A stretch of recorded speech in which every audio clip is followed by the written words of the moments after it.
I've been working on this notion of community and midwifery for a while now, and it really started with me talking with some midwives that I know, and some folks who had had births at home, thinking about what is community, how do people make connections around that in this time when midwifery and home birth is really stigmatized, right? And so we were wondering about how to raise awareness, how to get more people involved, and to come together around this, alternative choice for giving birth. We've been able to attend multiple interviews, us as the research assistants, but then Tori's also been doing a lot of interviews herself, and so that's been a big part of it, obviously, because that's the data collection part.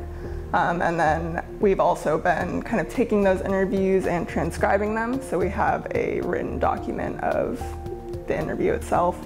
And then we've also been going through and coding that, so categorizing main patterns or themes throughout the transcripts so that we can go back, and that's kind of how we are able to analyze the data and pull kind of meaning from it. Something that was talked about a lot was this idea of the midwifery model of care, and I became really interested in that.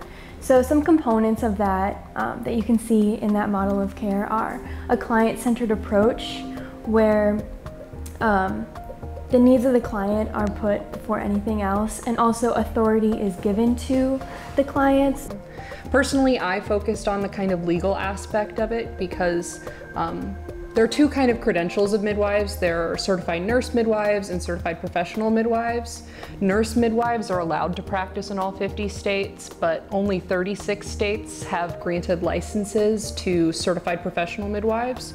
They don't have a nursing degree, but they go through kind of an apprenticeship model. My specific part of the research, though, focuses kind of on sustainability and burnout. And so what that means is sustainability, as we've kind of seen from our interviews, has played a big role in a lot of their lives.